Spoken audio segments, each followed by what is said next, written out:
All right, I am having a wonderful chat. We're kind of missing the second part, Jean-Pierre Schmidt of the duo. But in front of me is Javier Oviedo, saxophonist, classical saxophonist. We wish to put that slight emphasis, underline saxophone, classical saxophonist.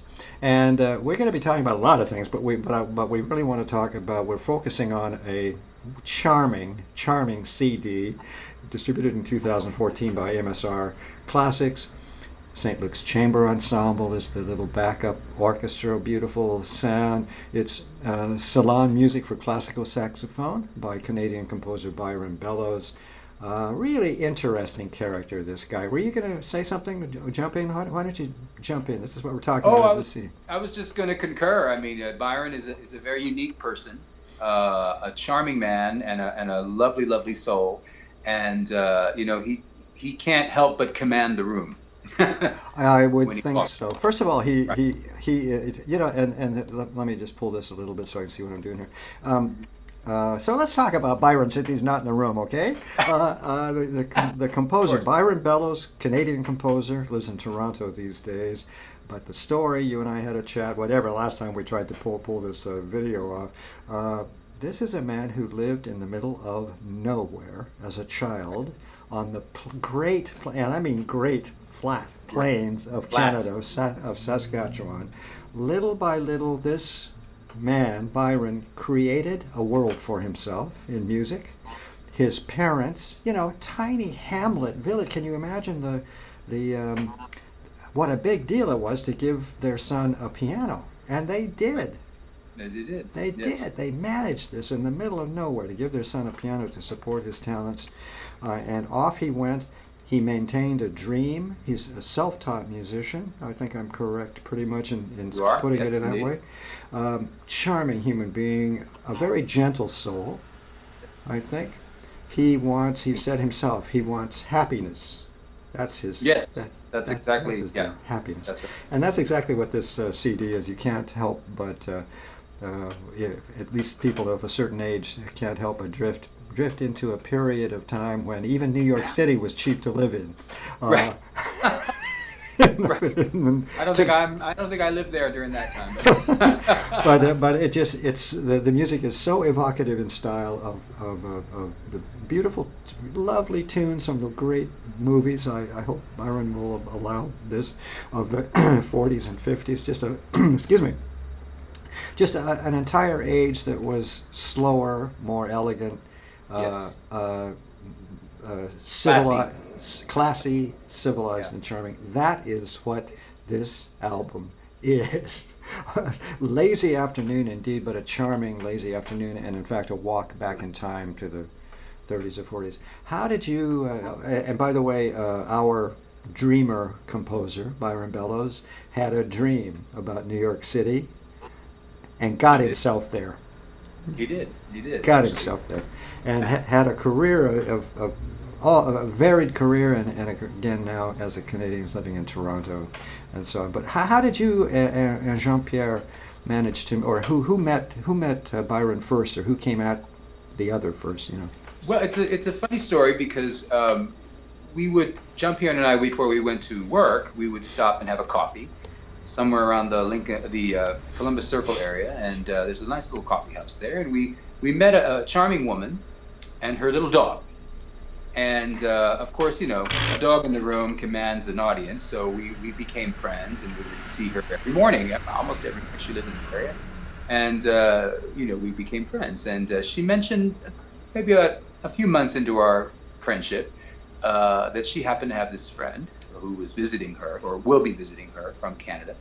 And would it be great if you guys got to know? Because he's a musician, you guys are musicians, and you should connect. So we met Byron. He came in, and of course, I mentioned before, he commands the room. I mean, he's very tall, Oh, he's really? very Fantastic. lanky, has this mane of white hair flowing down to the shoulders. I think he was wearing a cape I that mean, day. I was waiting for you to You say can just Kate. imagine, right? It Everything just but the fits top this one. hat, Yeah. everything but that. The little wire glasses. I mean, everything. It's he has a very pronounced nose. It's almost like this. He's a character created, you Hmm, know. interesting. So we got along very well right away, and just started to talk. And over a couple of months, he would visit and come back and forth and visit, and we would make sure that we saw him. And then of course, he knew what we were doing, and he liked what we were doing, and we invited him to a few events, and he really liked it, and he got inspired to write something. So he wrote a piece for us called 3 O'Clock, which is on the CD, one of the tracks of the CD. It's actually one of the longer melodies on the CD, sort of a theme and variations, if you would. And so it's not a little over 9 minutes. It is right. It's one of the longer ones. So we performed it at one of our events, and it was really, people loved it. It was very successful because it kind of took away from. It was a big change from the rest of the program. I mean, I'm not one to program everything completely dark and serious, but I found it to be a really nice foil for everything that was around it at that particular program. I'm not recalling what was on the program, but because of that, he started to write more and more and more. And he had little ditties, and I would see them in my emails in the morning. And we amassed enough pieces that we thought, well, he thought, I'd love to record these. So I said, great, So we let him take care of that. It was his project, really, is that we were just hired musicians for this project. And what luck, to play with the St. Luke's ensemble. I mean, that's not necessarily a little band there. So that was a great honor for me to be with these great musicians. In their home, we recorded at Dimena Center, and which is their space. And I loved it. I loved every minute of it. It was a long 2 days. We had 2 days to record this. We had a great engineer, very high class. The sound is superb. The quality is beautiful. It was the space around the sound. That's what I always am so impressed by. When it's good, it's really good. I find it's difficult to try to find, especially with a wind instrument. It's because it's not necessarily very directional. So you get sound emanating from the whole of the instrument. So someone who really knows how to put mics near that, is a good find. Yeah. So did you have any idea what you were getting into from the very beginning in terms of this quality of song? I guess I'm going to really use that word because these are songs. Yeah, they're songs. Yes and no. I mean, I was already comfortable with Byron. I knew him a little more personally when we went into the studio, and so I felt comfortable, interpreting his music. There's a note on the CD about what it was like to work with him and work on this project, and I really mean what I said. It is something that makes you feel good. It is, and I like that myself. I think I knew what I was getting into. He certainly allowed us our artistic, ideas to come forward. He was not stuck in his own mind about what it should sound like. In fact, he loved that it was open to interpretation and different interpretations. Even the engineer thought, why don't we do this, or why don't we do that? We would go between takes and, let's try it this way. Something about this man. I mean, when you live as I said, spend your youth in the middle of nowhere, you are humbled, I believe, or you are humbled, something, and you become a collaborator. You have to survive out there in the winter. Yes. After all, I mean, all that good stuff. And also, as a composer who has the tunes, I can just see him spending hours at a time at the piano. But he also then needs some help. We've talked about that. He has had many transcribers to help score these pieces of his. So right. I think he seems to me to be a generous and grateful collaborator. Yeah, he is. He's a melody. He can churn out the melodies. Yes, absolutely. What's in his heart. They're beautiful. And so he's lucky enough and good enough to find people that kind of can realize that vision for him and really kind of flesh it out. Also, with this CD, I just realized, because you and I have been trying to have our talk, all kinds of things going on in the past few weeks, causing troubles. But the point is, I've had to today come out and re-listen to the CD, kind of refresh my mind. And you know what? This is an absolute niche CD. Oh yes, I believe so. It's a very special bit of specialness. I can't quite figure it, but I can see, around Christmas time, you'd pull it out and put it Oh, on. absolutely. Yeah, I mean, it is one of those, you could put it in the background and just kind of drift away, or put it in a nice party. It's a nice, it could be, I could say, a party CD. I mean, that term. but it has to be a party on the 42nd floor on Well, 42nd Street, and actually, it's got to be penthouse party. Uh, you know, you too bad I'm know. only on the fourth, but that's okay. Well, Byron, I mentioned to you last time we talked. He really, I think, described perfectly uh, in his musical theater piece for children, which tells you a lot. Two musical theater pieces with children as the focus. Egg on My Face, love it. Talk about no ego. Just Really. imagine. Anyway, he says, quote, "It's like a magic chair." As in track 4. It's like a magic chair where your mind travels to distant and imaginary places. And then his quote, "Visit somebody who lives across the sea, be a red robin who lives in a tree, talk to a flower, then fly through the air, back home to the magic chair." And this is Byron Bellows somehow. I'm sure he has a magic chair. I'm sure he does. I can bet on that. So this is all, this is one CD we're talking about, a wonderful set, by the way, beautiful playing, superb and gorgeous, the realization in its style of this particular rather stylish and very specific salon music. But now let's talk a little bit about the classical saxophone project, because this is the one that's closest to you and Jean-Pierre. Give me a bit of history, and then let's kind of tie it in also with this CD and other projects coming up. Go ahead. Sure. Yeah. Well, we started, Classical Saxophone Project is now in its 9th year as a nonprofit organization in New York State. But we started really thinking about the project sometime around 2006. So quite a number of years, and Jean-Pierre and I was hired at his school. He used to have a school here in New York, the French American School of Music. It was located in one of the towers at Carnegie Hall, and I was a new musician to New York. I had finished my studies at Mannes College, and was working and trying to get my name out there and get to meet people. And I was working at one of the community schools here, and one of my colleagues who worked with Jean-Pierre suggested me for a saxophone teacher for the school. They didn't have one at the time, and so I came, and I immediately said, I'm not a jazz musician. I don't teach jazz. I'm a classical musician. And he was very intrigued by that, as probably many people might be, because of, well, why don't you play jazz? So. From that point, we started to really look and see, well, what can be done with this? I mean, not many people know about it, not even musicians. They get a lot of the music confused with other instruments. So we started to do some research. I told him a little history of the saxophone, which is very fascinating, actually. Adolphe Sax really had a rough time with his invention in the day. We started to do some research on original music for the instrument. And we found a huge amount of repertoire at the New England Conservatory in Boston. And we started to look at some of the archives and see, well, look, there's all this music written, and much of it was not recorded, much of it was not really known. We're talking turn of the 20th century here, around the time.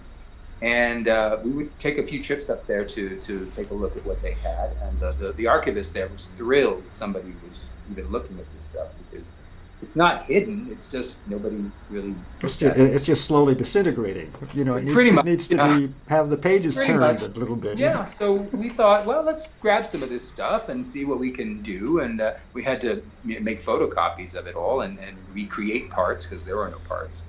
And we happened to be doing a project with the Alliance Française in New Orleans in 2007, an event down there. So we thought, well, this is a great opportunity. Let's take some of these pieces, obviously for the smaller ensembles, and see what we can, and put together a concert down there. So we did.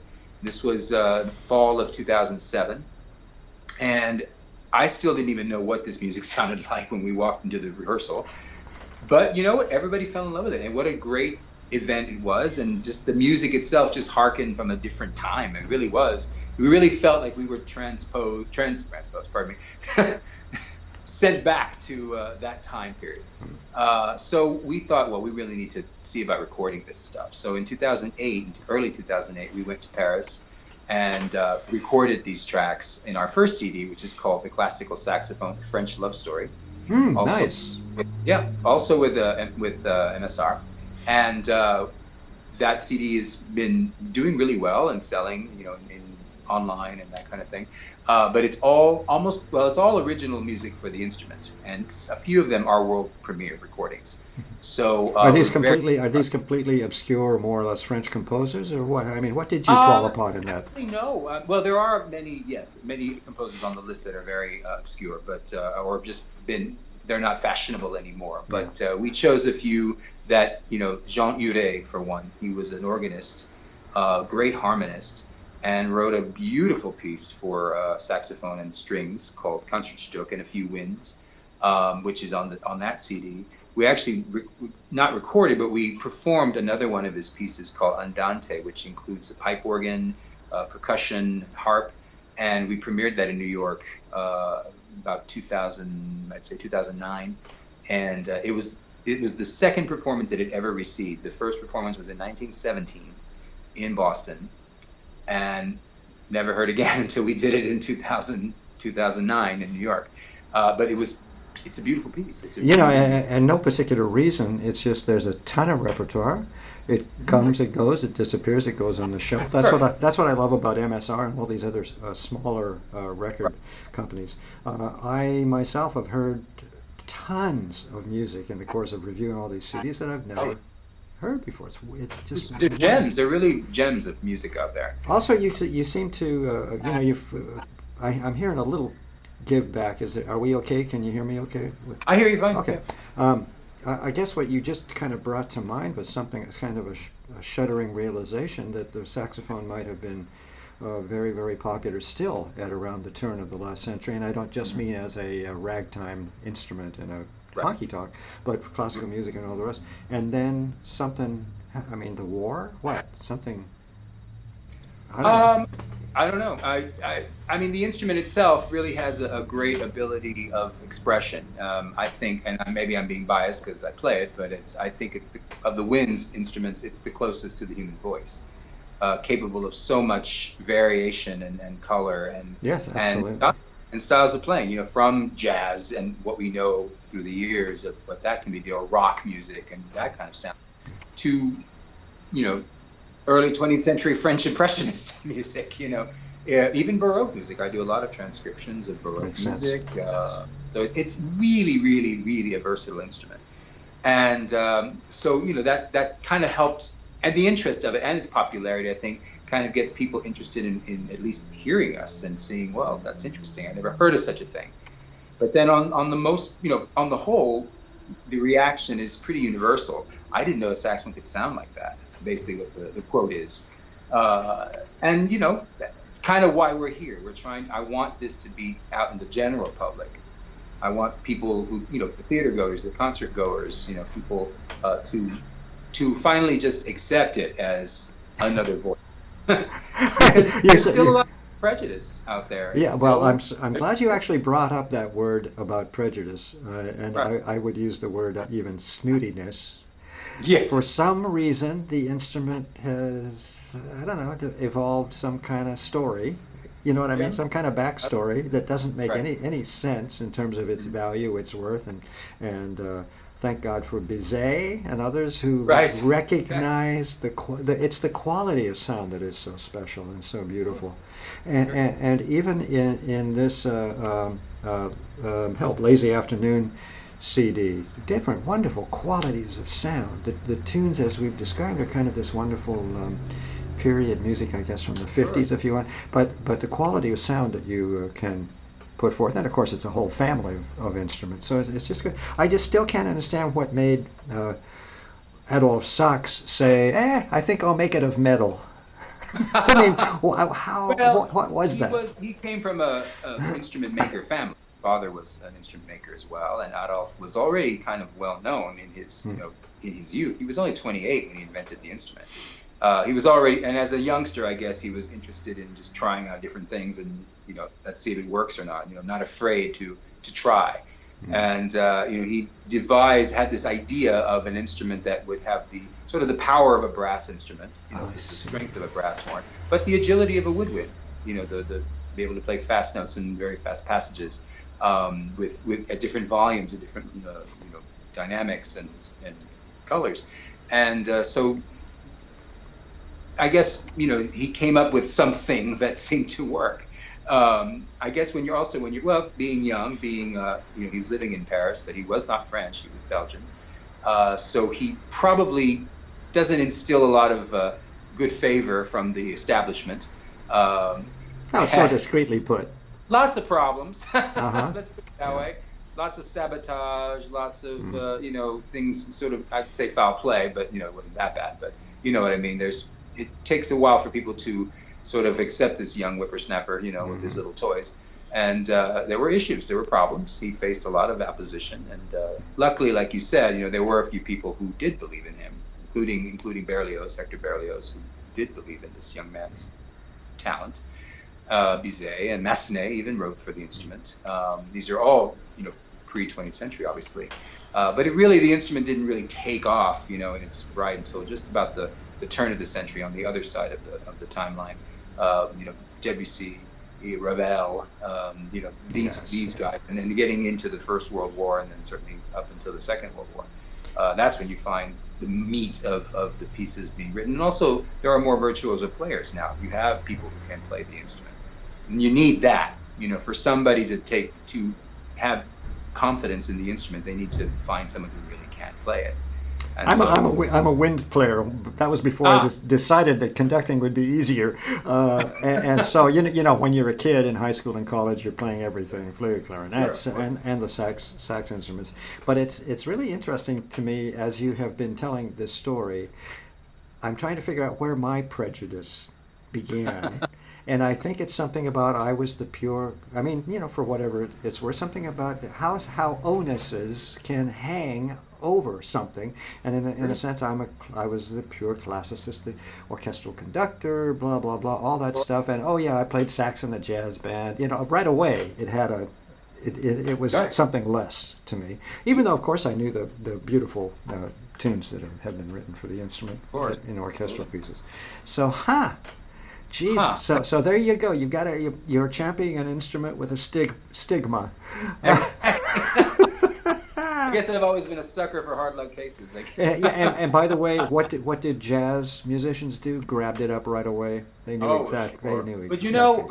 I must give them credit because they took the instrument and made it their own, and virtuoso players really cropped up in that world probably faster. They demanded improvements in the instrument. So the instrument, being manufactured, out of metal, could easily be improved upon, as opposed to wooden instruments, which probably have a little more issues. But this instrument is probably the fastest developing of all of the acoustic instruments, because of the demands of the jazz musicians of the 20th century. They really wanted more, and wanted to play higher and louder and faster and all this. So it needed to adapt quickly, and so the companies that were making them, could do it and feed the market. So we kind of owe them a lot because of their demanding ways. By the way, what's the story these days as a teacher and as an advocate for the instrument? What's your predilection and prediction about the instrument's status in the world as we speak? Well, it's actually very exciting. We sort of experiencing a little, you could say, a renaissance in a way. There are more and more saxophone soloists working with big orchestras now as soloists, or even doing more music that includes a saxophone. A lot of the modern scores might include one. Yeah. Lots of chamber music. Modern chamber music, French music, and so on. Yeah. But really, as soloists coming in and showing the instrument as a solo classical instrument, which is important because you really are. That's all you're looking at. It's not a voice of the orchestra. It is a solo instrument. and major composers. I mean, the latest one that I know of right now is, of course, the John Adams Concerto, which is a few years old now, that's been making the rounds all over with the biggest orchestras in the world. I've never heard it. That's amazing. It's a wonderful amazing. piece. It's one of his big pieces that he's promoting right now. Yeah. So it's out there, and there are more orchestras of high repute that are hiring soloists now. So that's coming up more and more. You see, even there are famous names now. We're starting to get our sort of our big boys. Branford Marsalis is a big name. He's playing with these orchestras. He's probably one of the most famous names out there of performers.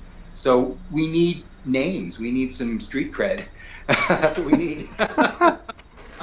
The instrument's right. It's ready to go. We just need someone out there who becomes in a way, a household name. We need an Itzhak Perlman or a Yo-Yo Ma of our instrument. And the level now that I'm hearing of young students coming out of sometimes even high school, to be honest, is astounding. And how about conservatories in this country? Is there a I mean, things have changed. I remember when I hated. They're changing. I hated. I was a young man. I hated women conductors. Forgive me. I should be whipped and slapped and thrown in jail for 6 months. Plenty of great ones out there now. and why was that? Pure prejudice. As simple as that. And so same thing with poor Adolf's instrument. But the catch is this is really a special instrument, as we said, in terms of color, and I think I really am appreciating that a whole lot more as I get older. The unique color, the unique personality and character of this instrument. Absolutely, yes. So. I'm try to teach that. I try to yes, there's technical things have to be worked on. Yes, you have to be able to play your instrument, but in the end, it's got to be your voice, and that's I think this instrument certainly. Again, speaking biasly, is a great, vehicle for really expressing yourself and finding what you really want to sound. You can sound like anything. That's the thing. And there's so many different variations in the sounds of this instrument, probably more than some of the other instruments. That, it. Sometimes you don't even know it's a saxophone. Sometimes, and I've actually been. I think it's a compliment actually. Yes. That, people say, you sound like a flute, or my gosh, I think you sound like a clarinet there, or, something, because we're trying to find that particular sound quality. Yeah, and it's unique. They could say, oh, you sound like a duck, and it would be a compliment. Yes, because I meant to be. I got accused of playing an oboe d'amore once. I did a concerto, one of the Bach concertos, that was for oboe d'amore. And I, was playing on soprano sax, and there was a patron in the audience who, a little bit hard of seeing. She came to me. She said, "I didn't know you played the oboe." I said, "I don't play the oboe. I play the saxophone." So, job done, right? Yeah, exactly right. And it's spreading the joy and spreading the news. And that's what you're doing with the classical saxophone organization. In New York City, are you setting up branch offices? I mean, when are you going to get rich on this? Tell me. Good question. That's a nice one. We need the Kalamazoo branch. It's picking up a lot this year. This year particularly, we've got a number of people who are joining us, interested in helping us, working with us. Our board is expanding now. We've got a lot of wonderful people who are, have the skills that we just don't have. Jump and I, not being lawyers or business people. We're musicians. We spend our lives in a practice room. So it's good to have those balances, the legal side, all that stuff, of course. And as you know very well, in this day and age, there's no longer the excuse of, hey, Judy Garland, let's go out and have a show out in the backyard. No, it's a business. Yeah. Everything is a business. You got a few ducats in your pocket, then we can do the show. Yeah, somebody's got to raise that. Yeah, exactly right. So it's a very exciting place right now for that, as far as expanding CSP's outreach. And even traveling, doing a lot more travel throughout the world. Really. Well, tell us about your recent trip. You were just down in South America. Yes, I was in Central America. I was in Honduras. Sorry. And we, for 12 days, I was working with the National Orchestra there. I was a soloist, invited as a soloist to play with them, 2 concerts. But also to have the opportunity to work with the youth orchestra and teach private lessons and master classes with the students from that orchestra, from the youth orchestra, which the big orchestra was benefiting. They were doing a gala to benefit the youth orchestra. I see. Yeah. Yes, and it's in that neck of the woods. I mean, it's hard to come by classical Western art.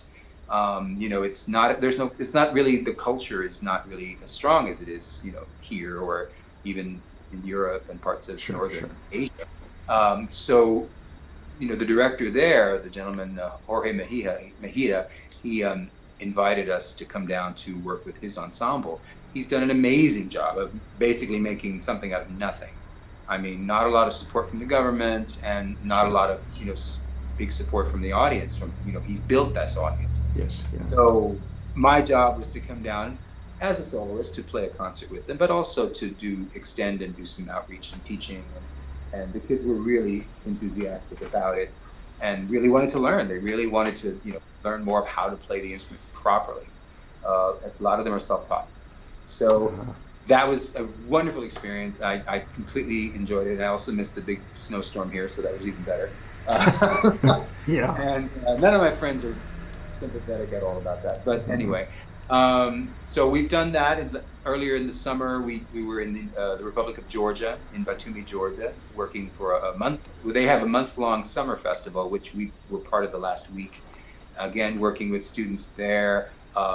We were invited as a guest conductor and guest soloist to do their final concert, but we spent the week working with the students of this program, this academy, and that was very rewarding and really, really exciting. And again, trying to bring what we do to a much broader audience, an audience that this isn't normal to them, this isn't common to them. So, and they loved it. They absolutely loved it. And also possibly a much more appreciative audience. I hope I'm not going to get in trouble with my own countrymen, but these are countries that have plenty of time to enjoy these things. They're not preoccupied with iPhones and Pokemon and all that. Genuine regard, a genuine respect for art, for music, for their elders. This helps. It really helps. They really do, and they I guess they've allowed themselves to feel something on a much more emotional level that maybe we in this country have blocked off because of whatever. Something, just the busyness of whatever being tough, being strong, being whatever on the go. Who knows? But it's something that it's nice to see that it's still around, and in young people. I mean, I'm talking teenagers. Yes. Yeah, that's encouraging. So it makes me really want to do more for them and help them out more. I don't know what I can do. And it just seems as though that's a very good Central and South America. It might be a very, very good. I don't want to use the crass word market, but a very fertile soil. Yes, I believe so. I mean, it helps. I speak Spanish, so it helped a lot too. And Jean Pierre's learning. Mm-hmm. I said you'll have to learn a few more words than gracias. That's about where I'm at. We're gonna do this again. I cannot connect sentences. The connector words are so crucial and just impossible. Sure. It's always been the same with French or German or whatever. What about we've talked about all this good stuff going on. We're going to wind it down here, but anything right on the horizon that's coming up that you want to let people, at least in New York City, know about? Sure. Well, we just finished the fall events. Now we're getting into the holiday time, and so we're going to take a little break. Yeah. But then coming back in January, we've started a project about a year ago called Saxophone 101. It's the unknown story of the saxophone. It's a little lecture. It's not really a lecture. I shouldn't say that. It's a presentation where I will talk about the history of the instrument, talk about some things, why does it look the way it does? Why does it sound the way it does? Why do we call it a woodwind when it's made of brass? Things like that. And we pepper that with music from different time periods, transcriptions, new music even. And it's about a little hour-long program that we put together that we're trying to develop even more with maybe multimedia, that kind of thing. I originally did it with a colleague who's a pianist, but now we've included a small ensemble to play. So we're going to be playing January 31st at the in Bulgarian consulate. It's called Bulgarian Concert Evenings in New York. That's the name of their program. Only in New York. Only in New York City. Only New York, absolutely. And then we will have our regular events. Our first one's March 27th, which is called New Classics. It's a sort of a half recital, half orchestra concert. It's a way for me to get to play some of the other rep. Yeah. We'll have two invited guests. In fact, pianists from the Republic of Georgia. One is the director of the program that we attended, and then the other is a competition winner who this was the prize to play in New York. By the way, if Jean-Pierre is the man who kind of thought up this cycle, or you two were putting your heads together, that's absolutely perfect. The collaboration between countries and peoples and exchanges. It's just great. It's fantastic. So we'll do that. The second half is orchestra, and then June 13th is our season finale at Carnegie Hall at the Wild Recital Hall. With our orchestra and Jean-Pierre conducting, and I'll be playing as a soloist. So we're very, very excited. Any major works that you want to mention coming up? I think I remember something, but I can't remember who the composer was now. It stuck in my mind. Well, for one of the big composers I know in the June concert will be Pierre-Max Dubois. I'm playing his concerto, which I've never done, and I've known about it for many years, and I've certainly studied it, but I've never been able to perform it for whatever reason. So now is my chance. I'll also in March I'll be giving the New York premiere of a piece called Alternate Roots by Rafael Fusco, who's an Italian-American composer but living in Germany now.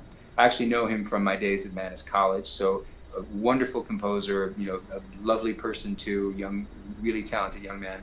And so I'm very excited to play this version of the piece. He actually wrote it for Branford Marsalis, who has put it on a video recording. So this will be, in this version, we're going to be playing it live on March 27th. Yeah. Nice.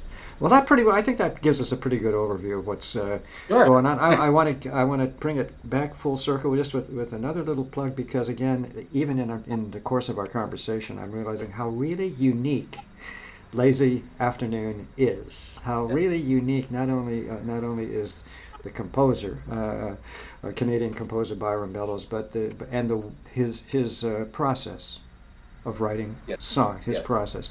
And I've met, really several composers who are self-taught in the course of my reviewing many CDs, and it's a good thing. It works just fine. Whatever works and allows people to be creative. And productive and unique, and in this case, Byron Bellows' CD "Lazy Afternoon," put out in 2014 by MSR Classics. I'll have all this good stuff, salon music for classical saxophone. It's just a charmer of a CD. St. Luke's Chamber Ensemble. Javier Oviedo is the saxophonist, soloist, and conductor. Jean-Pierre Schmidt is the conductor.